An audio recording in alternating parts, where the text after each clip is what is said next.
Olá, bom dia! A seleção brasileira viaja hoje para a estreia contra a Suíça no domingo. E com a confiança lá no alto, depois da recuperação do Neymar. Uruguai e Egito entram em campo daqui a pouco num duelo entre craques do futebol europeu. O polêmico Suárez contra Salah, de volta de uma lesão. Também hoje a expectativa para um dos melhores jogos da primeira fase. De um lado, o talento de Cristiano Ronaldo. Do outro, o futebol envolvente da Espanha, sob nova direção. E a goleada que empolgou a torcida russa e encheu de esperança os donos da casa. E você vai ver também que o Supremo Tribunal Federal proibiu as conduções coercitivas, um dos principais instrumentos da Lava Jato, mas manteve a validade dos depoimentos que já foram tomados dessa forma. O ministro Luiz Fux suspende as ações na Justiça sobre a tabela do frete. O governo de Minas Gerais atrasa o salário de mais da metade dos servidores e a crise financeira já afeta a saúde e a educação. A angústia dos brasileiros que esperam meses por cirurgias que poderiam mudar a vida deles. A fila única nos estados, anunciada pelo governo federal, está longe de resolver o problema. As desculpas esfarrapadas dos motoristas que dirigem bêbados. Um comportamento que produz milhares de acidentes e mortes por ano. São estes os nossos destaques. Hoje é sexta-feira, 15 de junho. O Dia Brasil está começando agora.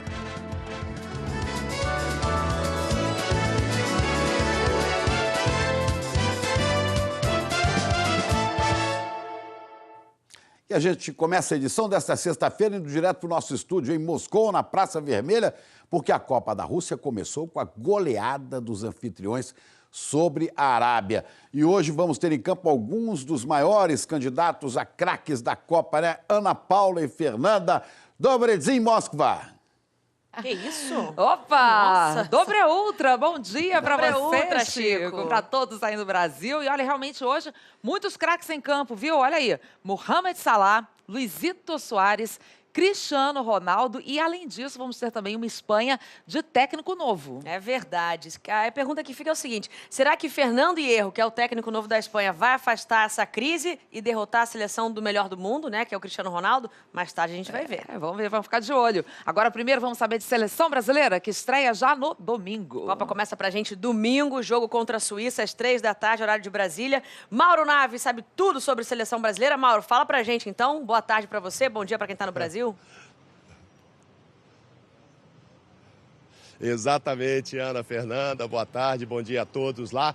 Olha, é o seguinte, a seleção brasileira vai treinar hoje à tarde, debaixo de muito calor, 25, 26 graus, mas é bom mesmo acostumar a suar bastante, porque lá em Rostov, onde vai ser o jogo domingo, nesse momento está com 10 graus a mais. Tudo bem que lá o jogo vai ser 9 da noite, mas certamente debaixo de muito calor. O treino hoje vai ser fechado, a gente não vai poder ver nada, mas o time já está escalado, todo mundo já sabe como vai jogar. Ontem a gente pôde filmar aqueles tradicionais 20 minutos, temos até umas cenas interessantes. Antes do trabalho começar de ontem, os jogadores se divertem aí com o que chamam de fute-mesa, né? Tá tudo muito bem, com exceção do Fred, que os médicos não falam nada, ele está treinando em separado, talvez hoje pela primeira vez treine, mas a gente não vai saber. Com o grupo, a gente não sabe ainda se ele viaja ou não. Mas, enfim, ambiente muito bom, mas todo mundo muito ansioso. Inclusive, o mais jovem da seleção, Gabriel Jesus. Vamos ouvi-lo.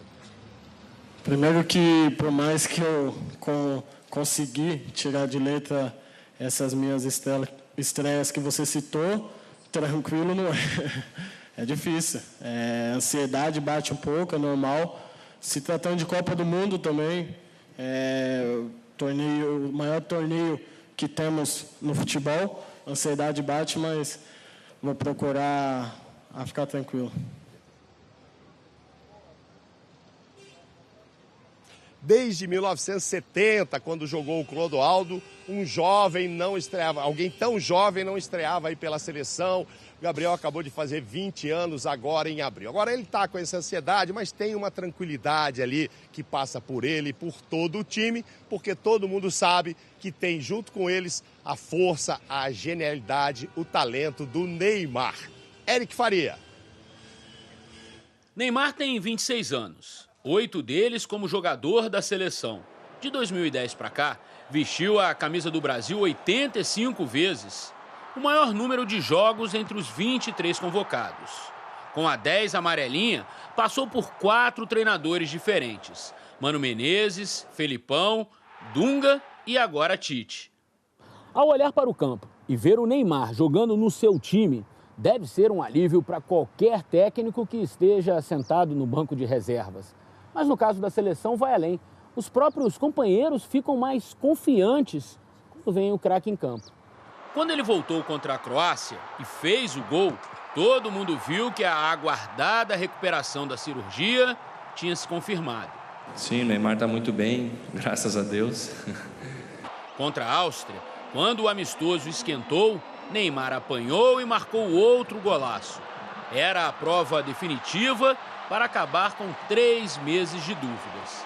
Mas nos primeiros treinos no campo, foi preciso ter cuidado. Lógico que no início, quando ele começou a trabalhar com bola, trabalhar com o grupo, teve aquele cuidado a mais. Ele com certeza deve ter lidado muito com o medo, né, que é normal depois de uma lesão grave assim. E a gente também tentando cuidar muito bem dele nos treinamentos. Ali, no dia a dia, não se percebe nenhuma grande diferença entre ele e os demais jogadores, a não ser pela calça transformada em bermuda. E pela companhia de seguranças, quando o treino foi aberto para os torcedores. Gabriel Jesus já teve essa sensação de estar perto do ídolo, muito perto até, quando foi medalha de ouro nos Jogos Olímpicos. Ele me tratou muito bem, tratou minha família muito bem, meus amigos, a família dele também eu trato bem, eles me tratam bem. Então isso que conta bastante, independente de resultado. E pensar que na última Copa, Neymar já era o camisa 10 da seleção e Gabriel Jesus ainda torcia pintando ruas de São Paulo. Quem era só fã, virou companheiro de ataque e amigo.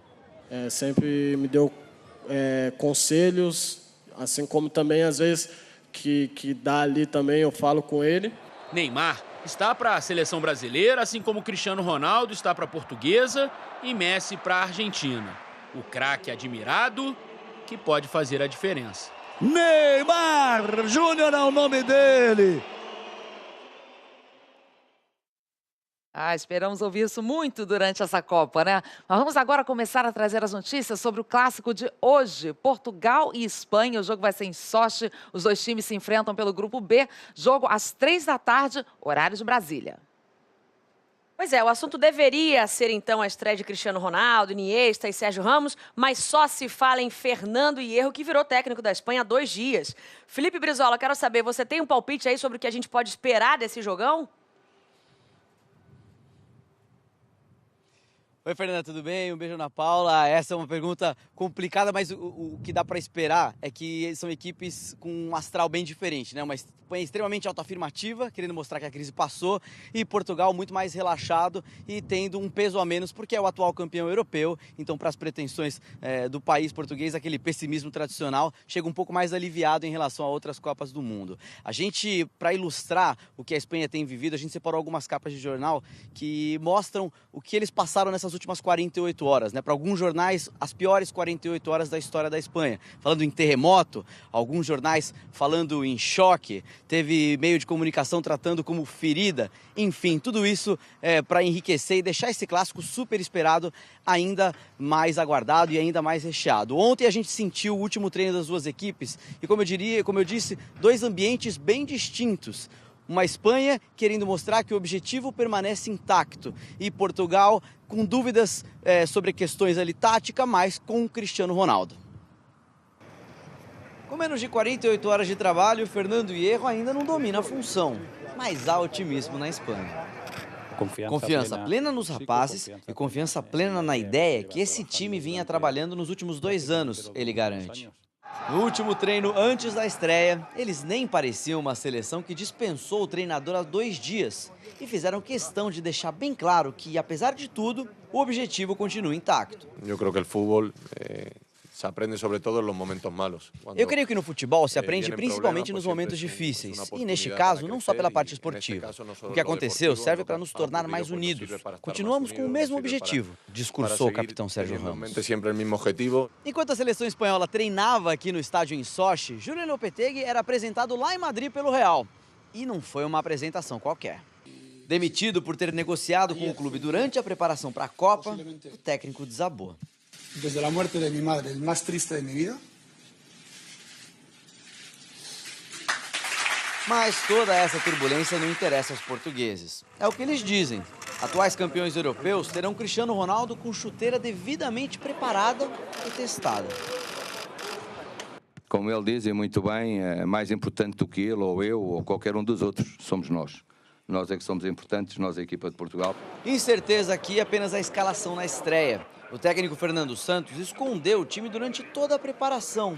Só que por mais que ele tente, o mundo inteiro já sabe que Portugal será Cristiano Ronaldo e sua pontaria e mais 10 jogadores.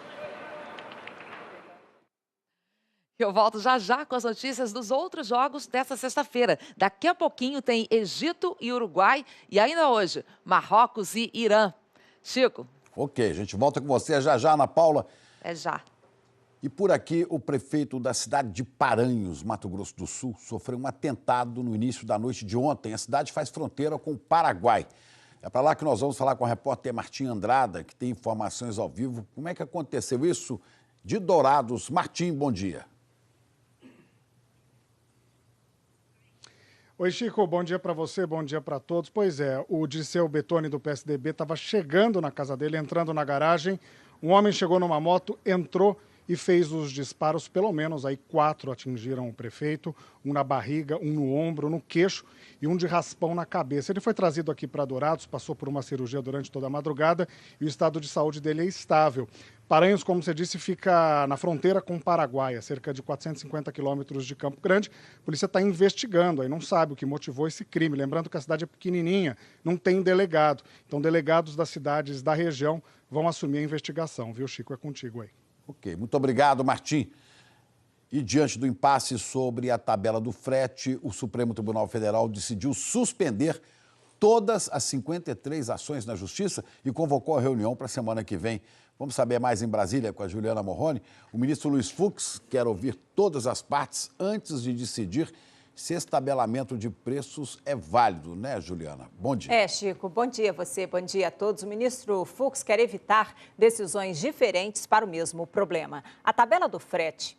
Ontem, a Associação Brasileira dos Caminhoneiros apresentou uma nova proposta de preços mínimos para a Agência Nacional de Transportes Terrestres e diz que essa proposta corrige distorções. A ação da Confederação Nacional da Indústria é mais uma que chega ao Supremo para contestar a fixação de preços mínimos para o transporte de cargas. A tabela do frete fez parte do acordo que pôs fim à greve dos caminhoneiros, mas incomodou os produtores e empresários. De lá para cá, 53 ações já foram protocoladas em diferentes instâncias da Justiça. Atendendo a um pedido da Advocacia Geral da União, o ministro Luiz Fux, que é relator de 3 dessas ações aqui no Supremo, resolveu suspender o andamento de todos os processos relacionados à tabela do frete em todas as instâncias da Justiça no país. O ministro também convocou uma reunião para ouvir os argumentos do governo, que instituiu os preços mínimos, e dos empresários que estão questionando o tabelamento. Essa reunião está marcada para quarta-feira da semana que vem. Ontem, a Associação Brasileira dos Caminhoneiros apresentou uma nova proposta de preços mínimos à Agência Nacional de Transportes Terrestres. A Abican diz que tentou corrigir problemas da primeira tabela editada pelo governo. Nós entendemos que a solução que nós estamos mostrando aqui é viável, mas não sou eu que vou decidir. Os caminhoneiros também levaram essa sugestão de tabela para o ministro Fux, mas é bom lembrar que até que o ministro decida, os preços mínimos que estão valendo são aqueles da tabela apresentada no dia 30 de maio. Chico. Obrigado, Juliana. E em meio a uma crise financeira, o governo de Minas Gerais enfrenta uma greve de servidores que atinge a saúde e a educação. Os funcionários exigem que os salários sejam pagos integralmente até o 5º dia útil do mês. O pagamento, que já é feito em 3 parcelas, está atrasado. No maior hospital de trauma de Minas Gerais, atendimento garantido só para urgências ou emergências. A greve dos médicos é por melhores condições de trabalho. Quem não se enquadra nos critérios do protocolo da triagem é encaminhado para outro hospital. A operação do marido de Francisca, que sofreu um acidente, não vai ser feita aqui. Só se caso tiver saído os ossos para fora. Queria fazer cirurgia aqui, mas como não saiu, vou ter que procurar e esperar uma vaga em outro hospital, não sei aonde, para poder ser que levar ele. Em outro hospital público, o Júlia Kubitschek tem um aviso na porta: prioridade para urgências. Não vou esperar, não vou ser atendida. Não vale a pena, né? Segundo a direção, mais de 200 itens estavam em falta nesta semana. É inadmissível não ter dinheiro para comprar luvas para procedimento. A crise financeira do Estado também prejudica muitos servidores públicos que desde 2016 recebem salário parcelado em até 3 vezes. Neste mês, o governo informou que o pagamento da primeira parcela seria feito na quarta-feira. Mas o dinheiro só saiu na data para 47% dos servidores. Os trabalhadores da educação estão entre as categorias que não receberam no dia marcado. O atraso trouxe reflexo imediato, protestos e paralisação das atividades. Estudantes da rede estadual estão sem aula. Aí tem a questão, inclusive, do próprio trabalhador ir trabalhar. Se ele não tem salário, ele não tem nem como pagar o transporte. Nós já temos de trabalhador que está sem condições até de já comprar a comida. Em nota, a Secretaria de Estado da Fazenda disse que a paralisação dos caminhoneiros provocou queda de 340 milhões de reais na arrecadação tributária em Minas. Informou também que o pagamento será feito à medida que o fluxo de caixa for se normalizando. A gente fica até o final do dia na ansiedade de receber e não recebemos. Chega no outro dia, a ansiedade continua, também não recebemos. E aí a gente não tem confiança mais. E mesmo em estados onde funcionários não estão em greve, pacientes esperam meses para fazer uma cirurgia. O governo federal prometeu, mas depois de um ano, ainda não conseguiu reduzir a fila para cirurgias que não são de emergência. Nem metade dos pacientes consegue fazer as cirurgias. E algumas são procedimentos simples que poderiam aumentar em muito a qualidade de vida dessas pessoas, né, Juliana? Chico, tem vários casos para retirada de catarata, de nódulo na tireoide, cirurgias ortopédicas. Mais de 300 mil pacientes não conseguiram cirurgia. O Ministério da Saúde pediu para os estados uma lista única de cirurgias eletivas para saber o tamanho do problema. Mas o Distrito Federal, por exemplo, ainda não tem a fila única. E Goiás informou que nem terá. Atividades simples, como lavar a louça, agora são um desafio. Desde que recebeu o diagnóstico de catarata há 2 anos, o Reginaldo aguarda para ser chamado pela rede pública de Goiás para fazer a cirurgia que pode trazer de volta a visão. Ele é pintor e quer voltar a trabalhar, mas está com apenas 10% da visão e só em um dos olhos. Fica difícil para mim poder locomover um copo para o outro. De vez em quando eu estou chutando um copo. O Aloysio mora em Brasília e está na mesma situação. Ele é aposentado, mas faz bicos como vendedor e precisa da cirurgia de catarata no olho esquerdo. O encaminhamento para a cirurgia foi feito por uma médica do SUS em setembro do ano passado. Mas até agora ninguém deu uma previsão de quando ele pode ser chamado. Mandaram eu esperar. Aguardo em casa que um dia chama. O olho direito até que eu enxergo mais razoável, mas o de esquerdo, cada dia estou perdendo mais. O Aloysio deveria estar numa lista única de pacientes que aguardam por essa cirurgia no Distrito Federal. Dessa forma, poderia saber quantas pessoas estão na frente dele e ter uma ideia de quando poderá ser chamado. No ano passado, o governo federal pediu a todos os estados que organizassem uma lista única de cirurgias eletivas. Aquelas que não são emergenciais, que podem ser marcadas e que encaminhassem essas informações ao Ministério da Saúde. A ideia era estimular os governos municipais e estaduais a se organizarem para saber quantos pacientes aguardam por cirurgia em cada área específica e tentar reduzir o tempo de espera fazendo mutirões, por exemplo. O Ministério da Saúde diz que liberou 250 milhões de reais para os municípios que conseguiram bater metas, fazendo mais cirurgias do que as que já estavam previstas para o ano passado. Mas não informou quantos fizeram isso. O governo federal calculou que 667 mil pacientes precisavam fazer algum tipo de cirurgia eletiva ano passado. 300 mil foram feitas. O que nós esperamos? Uma reorganização da fila, para que todos os gestores tenham noção da sua fila cirúrgica, para que nós tenhamos mais informações e que esse recurso venha, sem dúvida alguma, chegue na população. Seu Beneval, que mora no Tocantins, ainda não conseguiu fazer a cirurgia no joelho. Há 3 anos, sofreu um acidente e rompeu o ligamento. Desde então, tenta marcar a operação sem sucesso. Diz que sente muita dor e vive à base de remédios. Tem dia que você deita, você não consegue nem dormir direito, porque você fica pensando assim, meu Deus, eu sou uma pessoa de 50 anos, mas eu ainda aguento trabalhar e estou presa aqui, ó. Eu fico até com vergonha dos vizinhos, porque o vizinho olha assim, rapaz, um cara até novo, fica parado em casa um tanto de tempo desse. Mas como que eu vou trabalhar? A Secretaria de Saúde do Distrito Federal diz que atualmente estão sendo implantadas filas para 8 especialidades e que para cirurgias cardíacas a fila está zerada. Em Goiás, a Secretaria diz que não possui fila única porque os municípios têm seus próprios sistemas de regulação.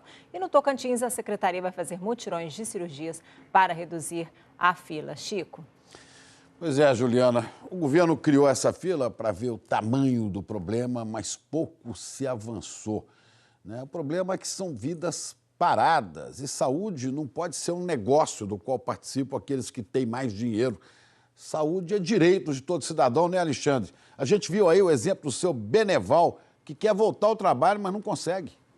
Pois é, é de partir o coração, né? São vidas paradas, começa do Beneval, né? E vidas em perigo, como das mulheres que têm câncer de mama e de útero e que também são postas na fila das cirurgias eletivas, são aquelas que supostamente podem esperar. Quer dizer, fazer uma lista nacional não ajudou muito, né?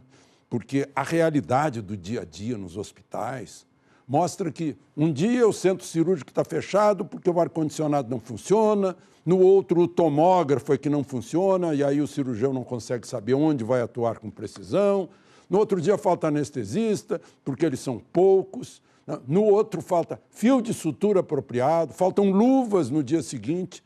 E aí chega o dia também que falta até roupa para a equipe cirúrgica. Mas também falta em hospitais menores, com menos recursos, a equipe de cirurgia, que muitas vezes é deslocada para emergências, né? Emergências, como se sabe, em geral são de tiros, facadas e acidentes de trânsito. E entre tantos fatores que faltam, fica faltando a cirurgia no joelho, ou no olho, ou na mama, e o tempo vai passando, e a fila e o sofrimento vão aumentando. Vocês podem dizer que isso é uma descrição de uma tragédia nacional no país que tanto fala em direitos humanos. Pois é mesmo, é uma tragédia na vida de tantos Aloísios, Reginaldos, à espera de vida melhor, e de tantas mulheres à espera de mais vida. Pessoas que se tornam uma lista de espera, dependendo de uma sala de cirurgia equipada com profissionais e meios.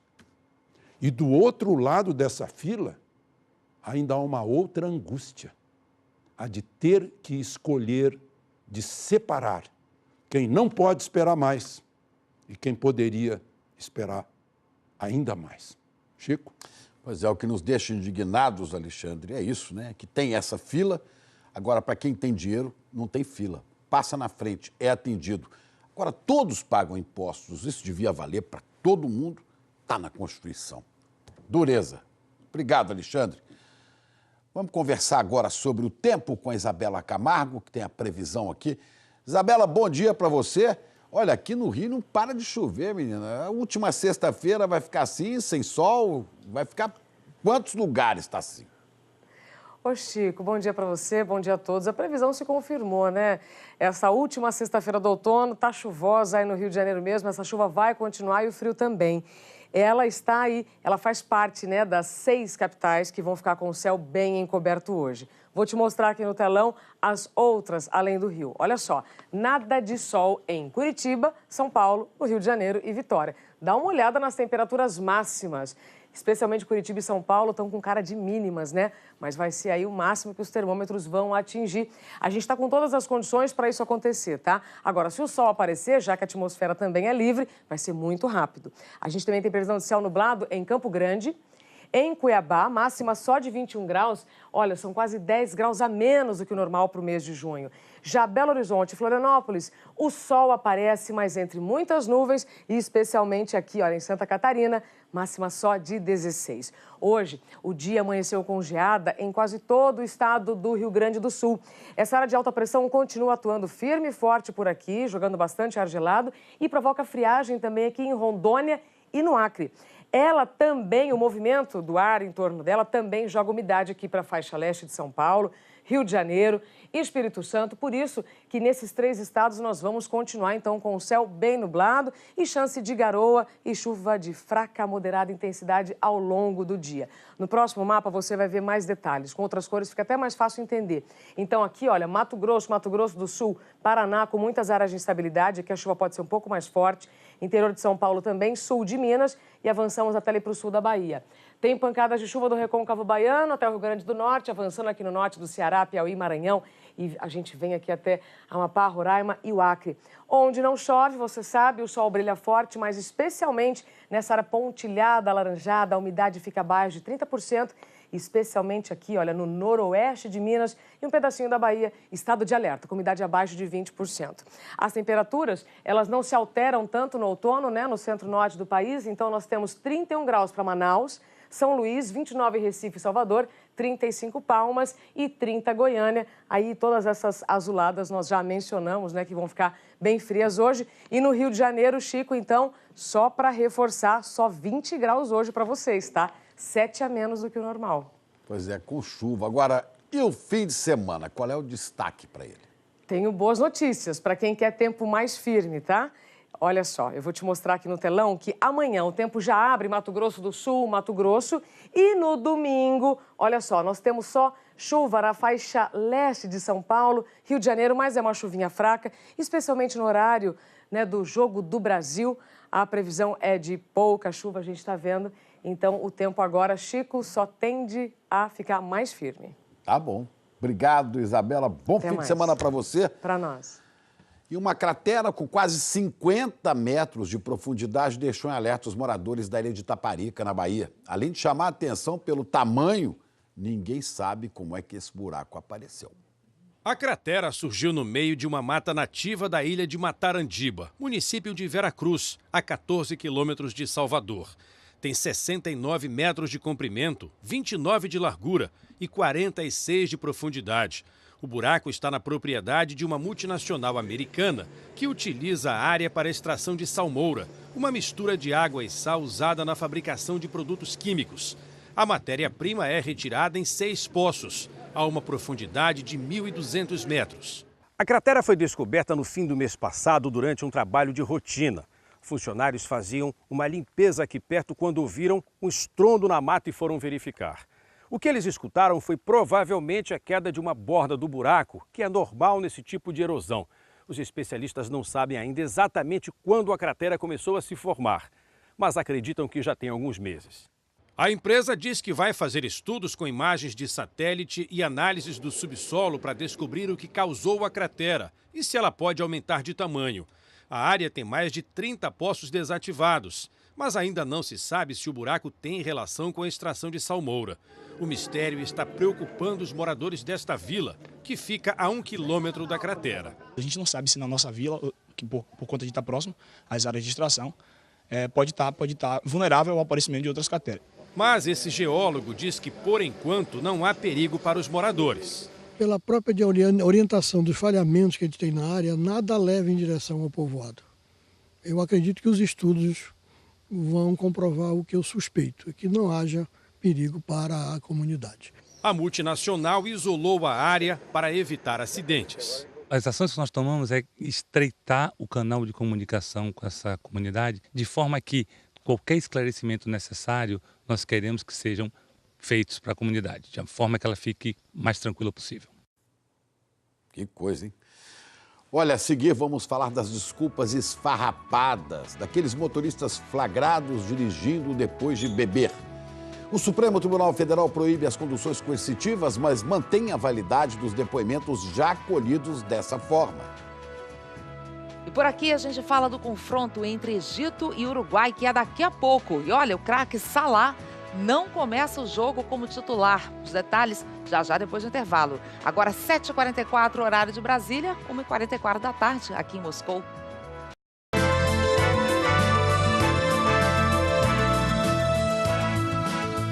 O Supremo Tribunal Federal proibiu a condução coercitiva, aquela em que o investigado é levado por policiais contra a vontade para prestar depoimento. Esse era um recurso muito usado na Lava Jato, mas essa decisão não anula aqueles depoimentos, né, Juliana, que já foram feitos através da condução coercitiva. Não, Chico, os depoimentos já feitos continuam válidos. Para a Associação Nacional dos Procuradores da República, sem as conduções coercitivas, deve aumentar o número de pedidos de prisão temporária que podem durar até 5 dias. O que se viu muito na Lava Jato não pode mais. Está proibido o juiz autorizar e a polícia levar investigados para depor contra a vontade deles. Foi assim que muitos políticos e empresários foram levados para interrogatórios. Para a maioria do Supremo, a condução coercitiva, prevista no Código de Processo Penal de 1941, fere a Constituição. Já tinham votado assim o relator, ministro Gilmar Mendes e Rosa Weber. Ontem, eles foram seguidos por Dias Toffoli, que argumentou que a Constituição garante o direito do investigado de se manter em silêncio. Assim, também votou o ministro Ricardo Lewandowski, que entende que ninguém pode ser constrangido a produzir provas contra si mesmo. Outro voto contra a condução coercitiva foi do ministro Marco Aurélio, que disse que a vontade de produzir mudanças no país não pode infringir direitos individuais. O voto de Celso de Mello decidiu o julgamento. Para ele, a condução coercitiva é ilegítima. Especialmente se analisar a questão sob a égide da própria garantia do devido processo penal, inclusive da prerrogativa contra a autoincriminação, que é muito mais ampla do que o direito ao silêncio, que representa apenas uma de suas projeções concretizadoras, e, portanto, dos direitos que resultam dessa prerrogativa contra a autoincriminação, tanto quanto a presunção de inocência. A presidente Carmen Lúcia, que votou em seguida, discordou. Para ela, a condução coercitiva deveria ser mantida, mas criticou abusos. O ser humano, seja ele quem for e tenha feito o que for, não é troféu para ser exibido por quem quer que seja, menos ainda quando, nos tempos que vivemos, as amostragens quase circenses podem conduzir à destruição física e moral do investigado, do acusado, do réu, de seus familiares, das comunidades que os rodeiam, e tal circunstância, portanto, não é admissível. Ela e os ministros Alexandre de Moraes, Edson Fachin, Luiz Roberto Barroso e Luiz Fux, que já tinham votado na sessão anterior, foram os 5 votos vencidos. E a partir de agora, a autoridade que insistir nos interrogatórios à força pode responder a processo disciplinar, civil e penal. Mas o que foi feito não muda, nada perde a validade. Os depoimentos já prestados não serão anulados e continuam nos processos e inquéritos. A Procuradora-Geral da República, Raquel Dodge, concordou com a Polícia Federal e pediu ao relator da Lava Jato no Supremo Tribunal Federal, o ministro Edson Fachin, para prorrogar por 60 dias o inquérito que investiga o presidente Temer e os ministros Eliseu Padilha e Moreira Franco. Segundo as delações de ex-executivos da Odebrecht, teria sido combinado um repasse ilícito de 10 milhões de reais ao então PMDB num jantar no Palácio do Jaburu em 2014. Segundo delatores, esse dinheiro seria uma forma de pagar pelos interesses da empresa atendidos pela Secretaria de Aviação Civil, que foi comandada entre 2013 e 2015 por Padilha e Moreira Franco. Temer confirmou ter participado do jantar, mas disse que não conversou sobre valores. O Planalto não quis se manifestar sobre o pedido da Procuradora-Geral da República. Chico. Ok, Juliana, obrigado. Olha, e Jonas Lopes, um dos delatores da Lava Jato no Rio de Janeiro, fez depoimento para a Justiça Federal e disse que fez pagamentos mensais de R$300 mil ao Tribunal de Contas do Estado do Rio durante o governo de Antony Garotinho. Jonas Lopes afirmou que os repasses foram feitos em 1999, quando ele era secretário do governo de Garotinho. Segundo o depoimento, o dinheiro vinha de um fornecedor de quentinhas do Estado e servia para que o tribunal tivesse boa vontade com processos do governo. Jonas Lopes disse que a prática continuou no ano seguinte, quando virou conselheiro do tribunal por indicação de Garotinho. Jonas Lopes foi presidente do TCE e também já tinha denunciado o esquema de corrupção envolvendo o tribunal no governo de Sérgio Cabral. Depois da delação, 5 dos 7 conselheiros foram presos pela Polícia Federal em março de 2017. Eles respondem em liberdade, mas continuam afastados do cargo. Em nota, o ex-governador Antony Garotinho disse que nunca soube e jamais permitiria fatos dessa natureza. E que se houve alguma atitude errada por parte de Jonas Lopes, isso não contou com o consentimento dele, não. O Tribunal de Contas do Estado disse que não vai comentar as acusações feitas por Jonas Lopes. E conta pra gente, que Brasil você quer para o futuro?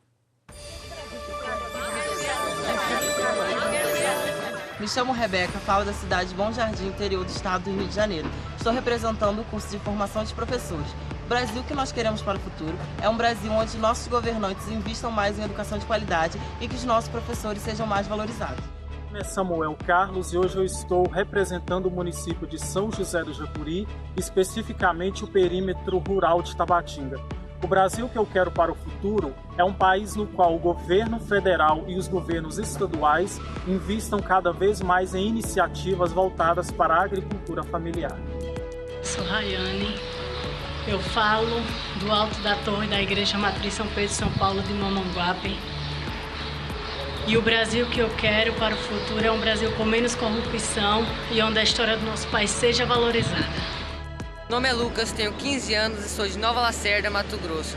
O Brasil que eu quero para o futuro é um Brasil onde o pai de família sai para trabalhar e sabe que vai voltar para sua casa. O Brasil que eu quero para o futuro é um Brasil onde as crianças possam ter a esperança de realizar os seus sonhos. O Brasil que eu quero para o futuro é um Brasil que as pessoas não consigam passar pelo morador de rua com fome e não ajudá-lo sem ter aquele peso na consciência. Sou Antônia Leandra, aqui de Itatira. O Brasil que eu quero para mim é um Brasil que garanta todo e qualquer direito dos deficientes e que a inclusão seja realmente aceita e não seja forçada. Sou Inês, aqui do Paraná, Porto Rico, aqui é o Paranazão.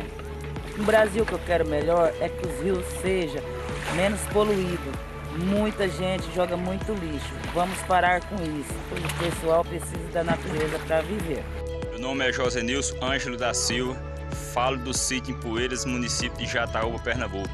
Um Brasil que eu quero é um Brasil que nosso povo possa estar se unindo através do nosso voto, para que nas próximas eleições a gente esteja colocando gente nova para comandar nosso país, para que a gente tenha mais educação, saúde e segurança para nós e para nossos filhos. Esse é o país que eu quero.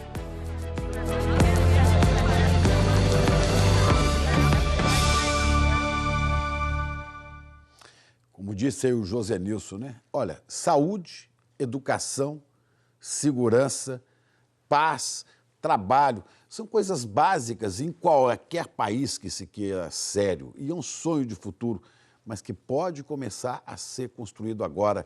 Depende, é claro, do seu voto nas eleições, depende do esforço de cada um, depende de muita coisa, mas é possível.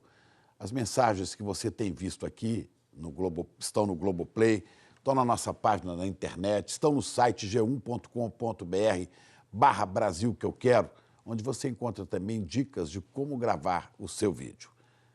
E daqui a pouco a campanha para escolher as desculpas mais esfarrapadas dos motoristas que misturam direção e bebida. E a gente mostra que os panamenhos vão estrear em Copas do Mundo num grupo pesado, mas eles estão confiantes. A gente volta já. Agora 7h57 em Brasília, 1h57 da tarde aqui em Moscou.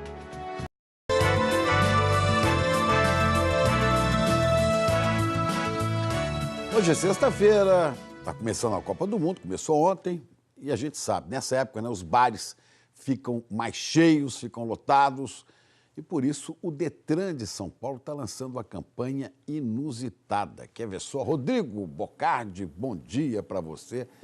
Eu estou vendo aqui que é uma competição, como é que é isso? Para escolher a desculpa mais esfarrapada, já usada nos recursos de quem foi pego na lei seca. Todo final de semana a gente relata muito aqui, né, às segundas-feiras, esses problemas todos relacionados a acidentes, envolvendo pessoal que bebe. Mas aí o Detran de São Paulo, bom dia para você, Chico, bom dia para todo mundo. O Detran de São Paulo resolveu aproveitar o gancho da Copa do Mundo e criou a Copa do Mundo dos recursos mais incríveis da Lei Seca. São histórias que os motoristas contam para tentar recuperar a carteira de habilitação. A campanha nas redes sociais pede para que as pessoas votem na desculpa mais absurda e olha que uma é melhor ou pior que a outra, dá uma olhada. É daquelas competições que premiam o pior, as desculpas esfarrapadas de quem foi pego dirigindo depois de beber. Um motorista escreveu: estava no rancho, bebia cerveja sem álcool. Um amigo colocou cerveja com álcool na minha latinha. Não percebi, me considero inocente. Qualquer um pode votar na campanha, que foi criada para chamar a atenção no mês em que os bares ficam cheios. Vamos perguntar agora o que as pessoas acham dessas desculpas. Informo que tal ato foi cometido em virtude de problemas pessoais devido ao término do meu noivado, o que me deixou abalado emocionalmente, me levando a cometer uma imprudência ao volante. O que você acha dessa desculpa? Não justifica, porque você põe em risco a sua vida e a de outras pessoas com esse ato dele. Nada justifica você beber e dirigir. Não me lembro de ter passado por nenhum exame que constatasse que eu estava alcoolizado no acidente. Você acha essa desculpa? Esfarrapada, né? Meteu louco. Não faz muito sentido, não. Não consegui explicar ao agente de trânsito que estava muito mal de saúde, com gripe forte, suspeita de H1N1 e poderia transmitir às outras pessoas se fizesse o teste. Do bafômetro, você disse? Mas eu acho que eles trocam, né? Eles colocam um descartável cada vez. Então a desculpa é esfarrapada, na real. As desculpas, claro, não colam. Do fim de 2015 para cá, 37 mil motoristas que foram flagrados dirigindo depois de beber entraram com recursos no Detran de São Paulo. 97% dos pedidos foram negados. O objetivo da campanha na internet é usar o humor para alertar sobre um comportamento que pode ter um fim trágico.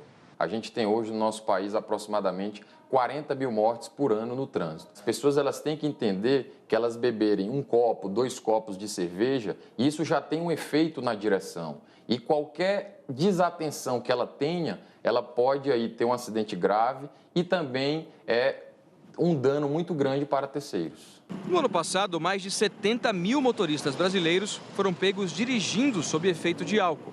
Só nas rodovias federais, essa combinação provocou mais de 5 mil acidentes e 408 mortes. Tem que mudar a visão das pessoas, né?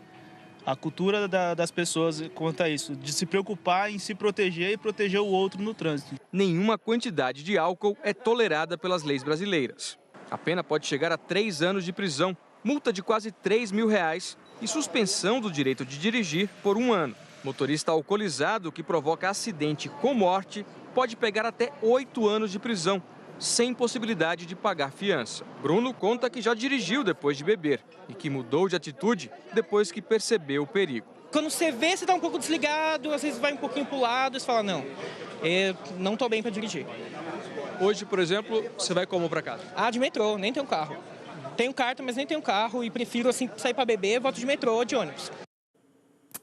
Com aquela sobriedade que você pode usar para escrever a carta da desculpa, use ela para não dirigir depois de beber, né, Chico? Desculpa sarrapada, né? É muita cara de pau, Rodrigo. Agora a questão é que são desculpas até cômicas, mas trágicas, né? Porque, olha, 408 mortes a gente viu aí. É importante que haja fiscalização, mas que um também fiscalize o outro. Está com um amigo aí, está bebendo, fala, meu amigo, não volta dirigindo. Ou arranja alguém, ou eu dirijo para você, ou deixa o carro aí, não é? Tem que tomar cuidado. Obrigado, Dom Rodrigo. Vamos voltar para a Rússia agora? Vamos falar sobre os azarões. A bola está com vocês, meninas. É isso, Chico. É o caso do Panamá, né, que vai jogar a primeira Copa do Mundo deles na história. Estão num grupo forte, mas estão cheios de confiança. E o pior é que a confiança vem do país ao lado. Atenção, Rússia! Que soem os alarmes! Esse não, calma, é só uma expressão. O Panamá está na área e pela primeira vez em um Mundial, a estreia é na segunda-feira contra a Bélgica.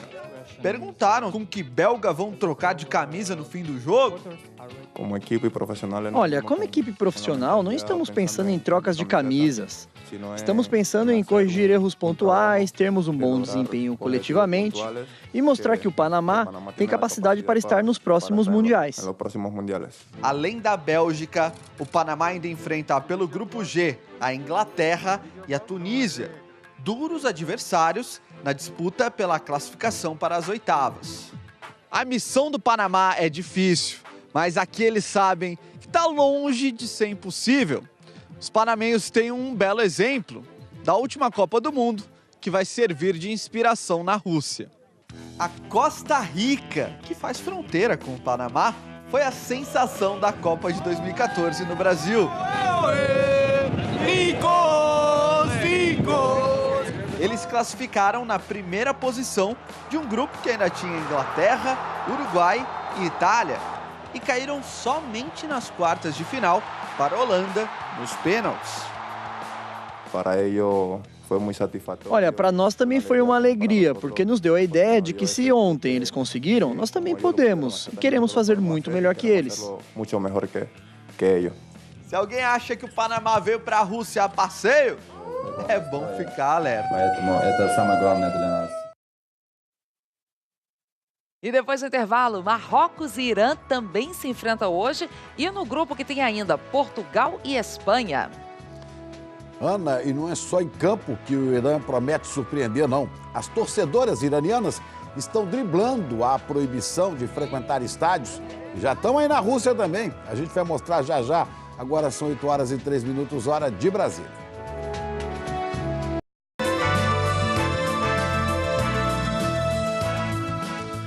São 8h09, hora de Brasília. E a Argentina está a um passo de legalizar o aborto. A lei que torna o aborto legal até a 14ª semana de gravidez passou ontem na Câmara dos Deputados da Argentina, depois de quase um dia inteiro de debates. A votação no Senado está prevista para no máximo daqui a um mês. E os líderes das principais bancadas já dizem ter votos suficientes para a aprovação. Vamos agora falar do Parlamento Britânico. Olha que coisa mais estranha. Vai votar daqui a pouco uma lei que torna crime tirar foto debaixo da saia de uma mulher. Isso mesmo. Quem vai explicar essa coisa estranha pra gente, essa história, é a Cecília Malan, lá de Londres. Cecília, para o Parlamento Britânico ter que criar uma lei sobre isso, essa prática, que é de mau gosto, deve ser frequente por aí na Inglaterra, né? Que coisa estranha. Bom dia. Sim, Chico, por incrível que pareça, viu? Bom dia. Mais de 100 mil mulheres assinaram uma petição exigindo que esse tipo de comportamento de extremo mau gosto, totalmente invasivo e inaceitável, vire crime. A proposta recebeu apoio do público e de boa parte dos partidos políticos. Agora, se a nova lei for aprovada, o que deve acontecer, quem tirar fotos por baixo das roupas de alguém sem consentimento pode pegar até 2 anos de prisão. Uma lei parecida já existe na Escócia e, quem sabe, não vira a norma em outros países também. As torcedoras do Irã estão fazendo a festa na Copa do Mundo na Rússia, mas em casa elas são proibidas de assistir a eventos esportivos, incluindo partidas de futebol. A torcida do Irã já está sendo considerada uma das mais animadas e barulhentas na Rússia. Essas mulheres apostam que o time vence na estreia hoje. O Irã é o único país presente na Copa que barra a entrada de torcedoras em estádios. Mais de 50 mil iranianas assinaram um documento pedindo à FIFA que pressione o governo do Irã para mudar essa lei. E eu passo a bola agora para a Ana Paula, lá na Rússia. Ela tem todas as informações sobre a estreia do Irã na Copa do Mundo hoje. Bom dia, Ana. É isso, Cecília. Boa tarde para você aí em Londres. Esse segundo jogo então, do dia é entre Irã e Marrocos. E vai acontecer no estádio de São Petersburgo, que é o segundo maior estádio da Copa, capacidade para 67 mil pessoas. E atenção, para quem quiser acompanhar, além das iranianas, a transmissão de Marrocos e Irã começa aqui na Globo ao 15 para o meio-dia. Marrocos e Irã não costumam brilhar em Copas do Mundo, mas chegam aqui à Rússia 2018 com um retrospecto nada mal, viu? Será que vem surpresa por aí? Marrocos e Irã. As primeiras nações a invadir a segunda maior cidade da Rússia, São Petersburgo. Cada uma com seu estilo e seu barulho. Essa festa dos marroquinos tem um quê de saudade. A última Copa do Mundo do país foi só há 20 anos. Já o Irã vai disputar pela primeira vez 2 mundiais seguidos. E esse duelo aqui em São Petersburgo ainda tem outros atrativos dentro de campo. O Marrocos chegou à Rússia com uma invencibilidade, sabe de quantos jogos? 18, e está bem ligado no time iraniano. Hervé Renard diz que o técnico adversário é sempre cheio de surpresas, mas que vem estudando o Irã há meses e acha que a equipe está bem informada. Quem estiver mais ligado e relaxado ao mesmo tempo ganha. O Irã chegou a ficar 12 partidas sem sofrer gols nas eliminatórias asiáticas. E se não tem muito o que esconder numa Copa do Mundo, o português Carlos Queiroz diz que sua equipe está diferente, mais jovem, define o grupo atual como ousado e até aventureiro. Para quem deu o azar de cair no mesmo grupo de Portugal e Espanha, as duas seleções sabem da importância de uma vitória na estreia. Os favoritos que se virem com a pressão, porque essas duas torcidas estão prontinhas para fazer a festa na Rússia inteira. Intervalo rapidinho, daqui a pouco a gente fala de Egito e Uruguai. O craque Salah não vai começar a partida em campo. Os detalhes já já. Agora 8h14, horário de Brasília, 2h14 da tarde aqui na Rússia.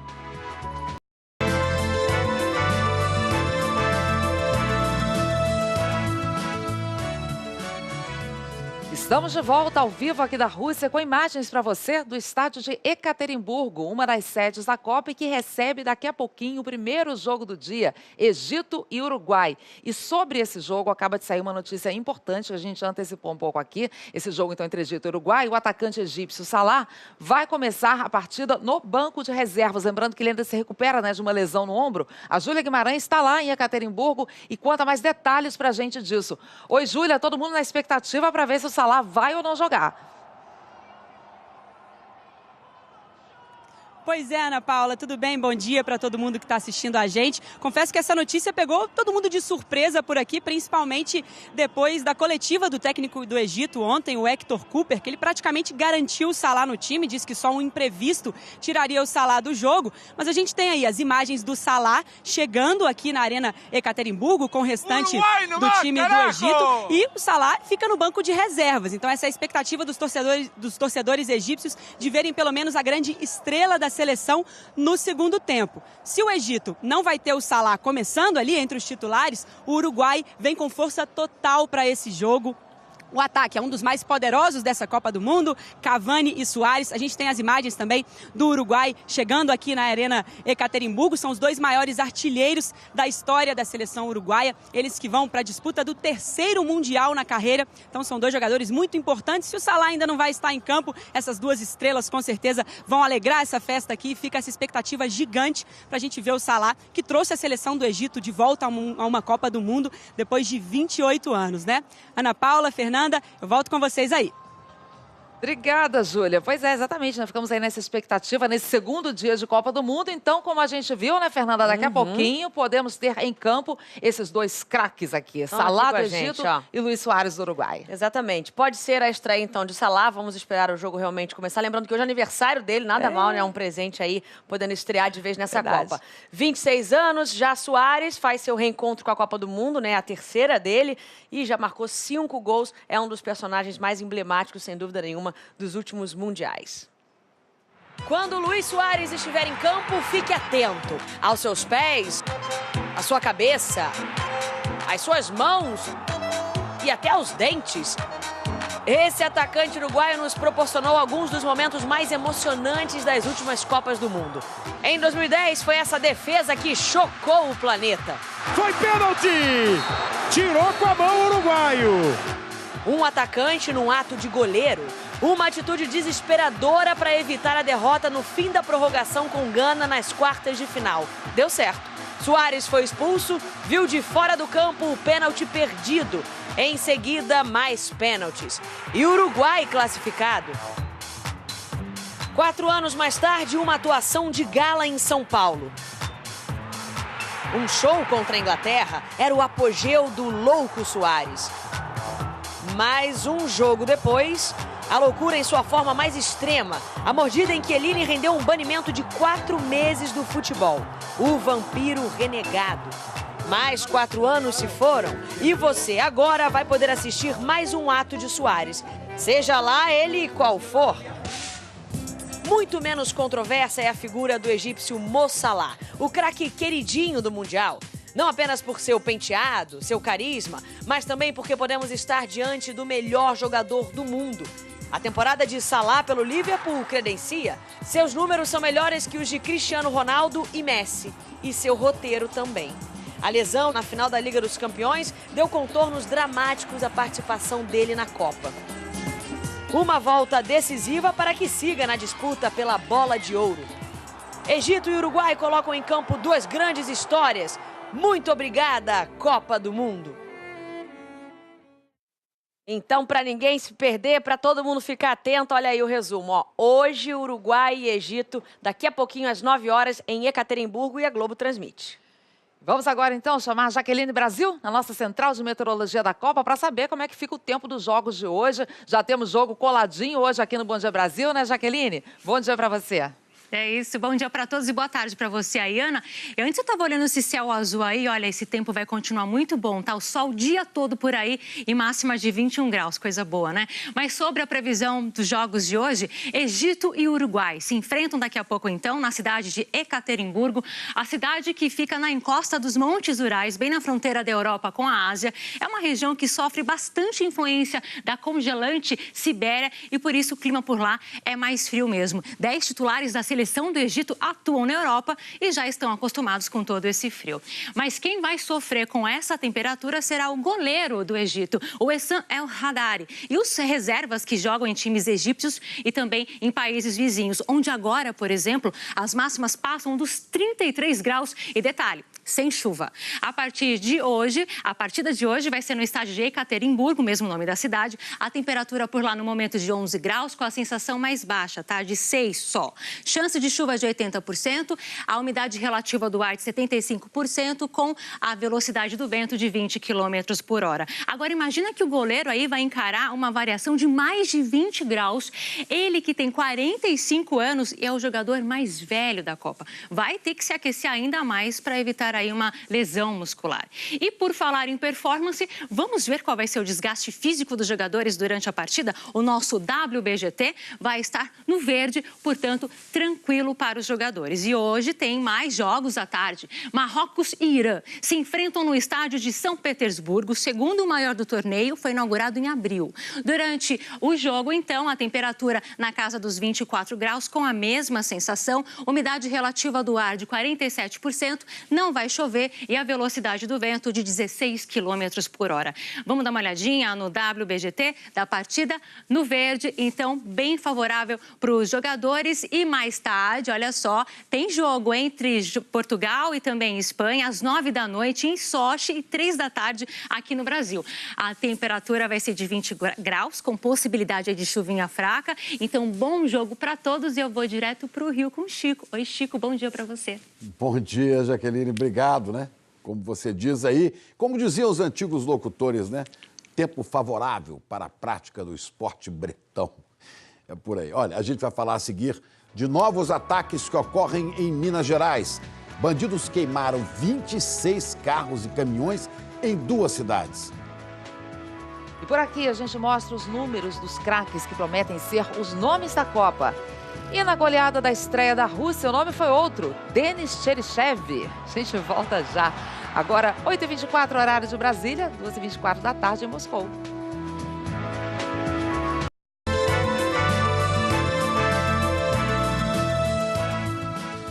E a gente volta com uma notícia que traz preocupação, principalmente para moradores da região do Triângulo Mineiro. É que bandidos botaram fogo em 26 veículos nos municípios de Uberlândia e Monte Carmelo, na madrugada de hoje. Em Monte Carmelo, 18 veículos que estavam no pátio do Detran foram incendiados. 2 pessoas inalaram fumaça, receberam atendimento médico, já foram liberadas. Agora, em Uberlândia, criminosos queimaram 8 veículos, todos no mesmo bairro. Por enquanto, a polícia não liga esses crimes àqueles ataques a ônibus e prédios públicos que aconteceram em Minas na semana passada. Desde 3 de junho, foram 113 ataques em 41 municípios. Coisa doida, hein? Vamos voltar com a Ana Paula em Moscou. Notícias da Copa, Ana Paula. É isso, Chico. A gente já viu aqui, já falamos aqui mais cedo, né, que as maiores estrelas dessa Copa começam hoje a entrar em campo. Temos Cristiano Ronaldo, que estreia logo mais contra a Espanha. O argentino Lionel Messi joga amanhã contra a Islândia. E Neymar no domingo, que é quando o Brasil enfrenta a Suíça. E a gente fazendo uma comparação aí entre esses craques, o nosso não tá fazendo feio na seleção não, né, Fernanda? Nada mal. Olha assim, ó. Tô com os 3 aqui e os números deles. Vamos lá. Cristiano Ronaldo tem 33 anos, está na 4ª Copa dele, né? E tenta ajudar Portugal a conquistar esse título inédito que é a Copa do Mundo. Já disputou 13 partidas em mundiais, só marcou 3 gols. Passamos agora para o Messi, pela Argentina. 31 anos esse mês, ele completa. Está na 3ª Copa, o desempenho dele vem melhorando a cada mundial. Jogou 15 partidas, marcou 5 gols, mas ainda quer ganhar esse título mundial pela Argentina também, que ele não conseguiu ainda. Em 2016, ameaçou nem jogar mais pelo país, depois de ser vice da Copa América. E aí chegamos ao Neymar, 26 anos, né? O caçulinha aí entre os 3, faz aniversário no mesmo dia que o Cristiano Ronaldo, dia 5 de fevereiro, segunda Copa dele, já marcou 4 gols, sendo que ele saiu antes da hora no Mundial do Brasil, quando quebrou uma vértebra, né, nas quartas de final contra a Colômbia.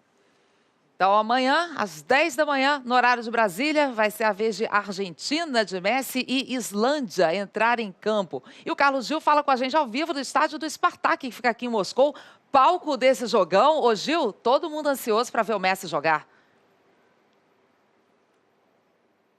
Pois é, Ana Paula, bom dia para todo mundo. Agora, o Messi não pintou por aqui hoje, porque a Argentina abriu mão de fazer o treino oficial de véspera de jogo aqui no estádio do Spartak. Os argentinos ficaram em Bronice, né, que está a 60 quilômetros aqui de Moscou, treinaram por lá de manhã e à noite o Jorge Sampaoli, técnico da Argentina, vem dar a entrevista coletiva oficial ao lado do Tagliafico, lateral esquerdo. Já os islandeses treinaram aqui no estádio do Spartak, fizeram uma atividade leve, aqueles 15 minutos que são abertos para a imprensa, e depois, na entrevista coletiva, o técnico Heimir Hallgrímsson, é um desafio falar o nome dele, falou uma coisa muito interessante. A Islândia é o menor país do mundo a já ter participado de uma Copa, são apenas 300 mil habitantes, e ele disse que essa proximidade com o torcedor é muito legal, porque ele às vezes encontra com torcedores na fila do banco, no supermercado, então todo mundo se conhece na cidade, no país, e que isso é muito próximo. E a torcida da Islândia também emocionou todo mundo, ela é muito vibrante no último campeonato europeu, e a torcida da Argentina a gente conhece. Então, acima de tudo, será um grande duelo entre torcidas animadas aqui amanhã. Ana Paula, Fernanda. Hoje a gente conhece bem a torcida da Argentina, inclusive aqui na Rússia estão dando show de animação pelas ruas. Vamos falar agora da França, estreia amanhã contra a Austrália. Exatamente. França e Austrália, a seleção do Mbappé, né, que é a francesa, já está em Kazan, onde vai ser o jogo. José Roberto Burnier tem as informações dos franceses para passar para a gente. Muito boa tarde, Burnier. Boa tarde, meninas. Bom dia para o pessoal aí do Brasil. Pois é, a França fez o reconhecimento do gramado aqui da Arena Kazan agora há pouco, treinou normalmente e na entrevista coletiva o técnico Didier Deschamps respondeu às críticas, principalmente da imprensa francesa, de que esse novo time, essa nova seleção da França é muito jovem, que isso pode ser um problema pela inexperiência. Ele disse que os meninos não são tão inexperientes assim, têm 23 anos de média e jogam em grandes equipes e disputam grandes campeonatos. E que os mais velhos vão dar aí a sua forcinha para eles. O Lloris disse que a França não se considera favorita, citou o Brasil, Espanha e Alemanha como favoritos, mas diz que a Espanha vem muito ambiciosa para essa Copa do Mundo. O time não foi confirmado, mas eu digo para vocês, será com Lloris, Pavard, Varane, Titi, que tem problema no joelho, mas vai jogar, Lucas Hernandes, Kanté, Tolisso e Pogba, Mbappé, que também estava com problema, vai jogar, Griezmann e Dembélé, meninas. Tudo de bom para vocês.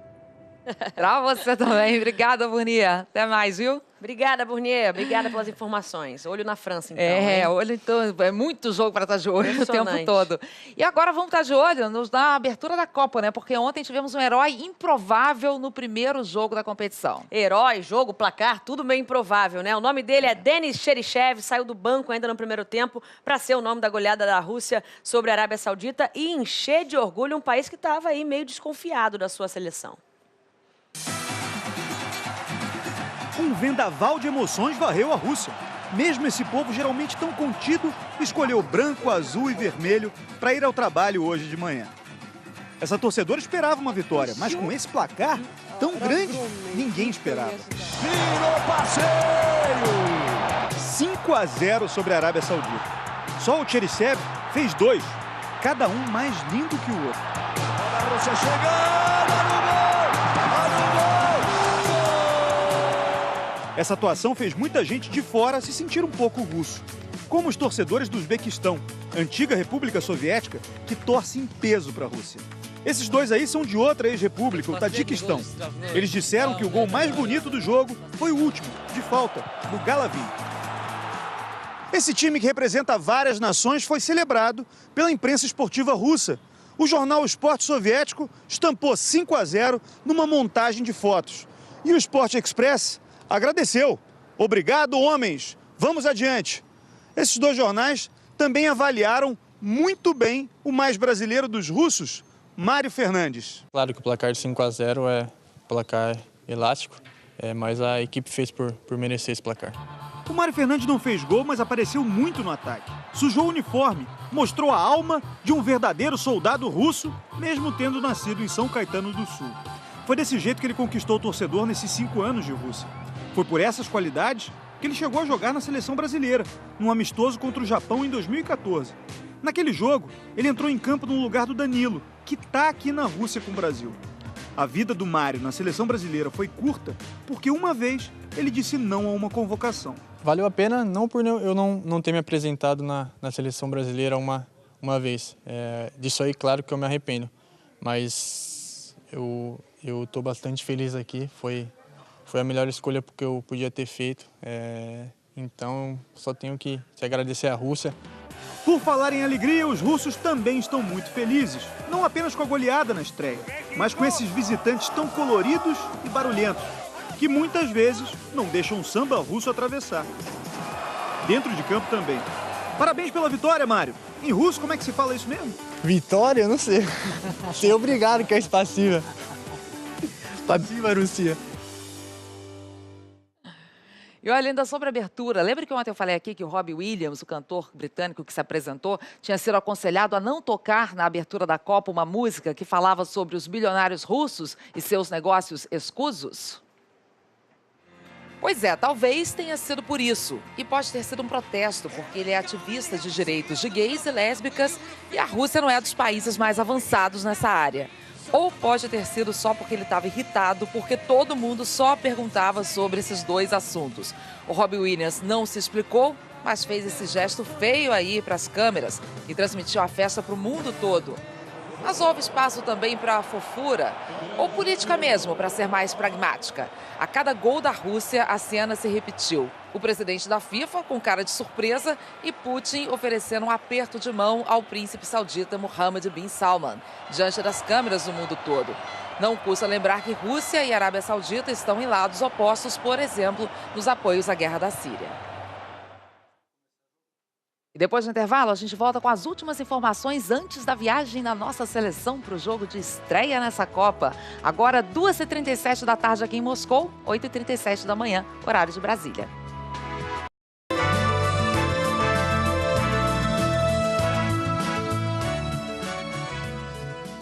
Estamos de volta, ao vivo, aqui do nosso estúdio na Praça Vermelha, bem no centro de Moscou. E ali, quantidade de torcedores, realmente aqui está virando um ponto de concentração das torcidas. Gente de vários países, muitos brasileiros já por aqui, nesse segundo dia de competições na Copa do Mundo. Vamos voltar a trazer notícias agora de seleção brasileira? Para enfrentar a Suíça, domingo agora, a seleção vai ter que fazer o primeiro deslocamento aqui na Rússia. Então, os jogadores vão sair, olha, da concentração em Sochi, isso hoje à tarde, e viajam 550 quilômetros até Rostov, onde vai ser a partida da estreia. Quem já está super posicionado, como sempre, bem localizado, é Tino Marcos e acompanha a seleção brasileira em Rostov. Fala agora com a gente aqui no Bom Dia Brasil. Tino, dá as informações aí, suas notícias que são sempre muito valiosas. Tá confiante, Tino? Oi, Fernanda, um beijo a você, um beijo a Ana, bom dia a todos aí no Brasil. Tô muito confiante sim, a preparação foi muito bem feita, a seleção chega pronta para a viagem agora a Rostov, rumo a esse primeiro desafio. Vai fazer muito calor por lá, pelo menos essa é a expectativa, viu? Porque as temperaturas lá em Rostov costumam ser superiores às daqui de Sochi, onde já faz bastante calor e a umidade também é baixa. A expectativa hoje é em relação à participação do Fred no treino da seleção. Ele, desde quinta-feira passada, quando levou uma pancada ali do Casimiro durante um treino, não conseguiu treinar com o grupo. Espera-se que ele consiga treinar, mas a gente já antecipa aqui em primeira mão do Bom Dia que o Fred vai seguir com a delegação para Rostov. Ainda havia até ontem essa dúvida, mas ele sim seguirá. O técnico Tite terá todos os 23 jogadores à disposição. Finalizando, uma última informação, a seleção brasileira jogará a estreia com seu uniforme principal. Camisas amarelas, calções azuis, meiões brancos. Voltamos com vocês, meninas, no estúdio. Um beijo. É o meu preferido. É, o meu também. Costuma dar sorte. Obrigada, Tino. E olha, tomara mesmo que o Neymar arrebente, então, na estreia contra a Suíça. A Suíça, nosso primeiro adversário, treinou hoje de manhã e o Guilherme Pereira tem as informações desse treino da Suíça pra gente. Oi, Guilherme.